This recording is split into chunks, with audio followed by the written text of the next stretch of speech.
1 Kings 17, Elijah and the drought.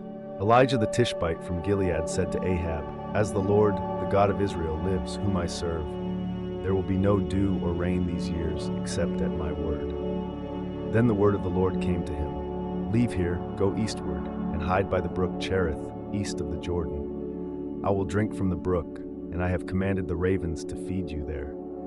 So Elijah went, and the ravens brought him bread and meat morning and evening, and he drank from the brook. But after a while the brook dried up because there had been no rain.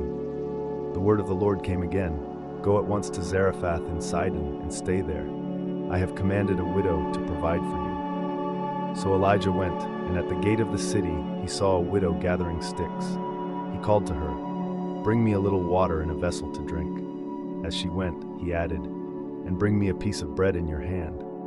She answered, "As the Lord your God lives, I have only a handful of flour in a jar and a little oil in a jug. I am gathering sticks to prepare it for myself and my son, that we may eat it and die." Elijah said, "Do not fear. Go and do as you have said, but first make me a small cake and bring it to me.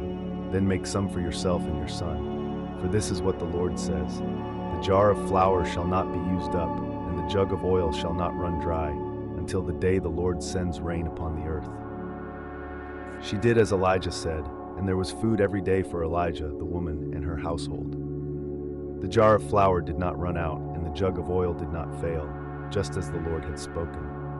Later, the woman's son became ill, so that no breath was left in him. She cried to Elijah, "What have you against me, man of God? Have you come to remind me of my sin and kill my son?" Elijah said, "Give me your son."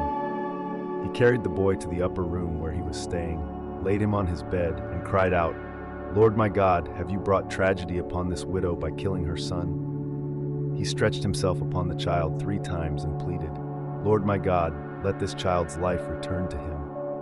The Lord heard Elijah, and the boy's life returned. Elijah carried him down and gave him to his mother, saying, "See, your son lives." The woman said, "Now I know you are a man of God, and the word of the Lord in your mouth is truth."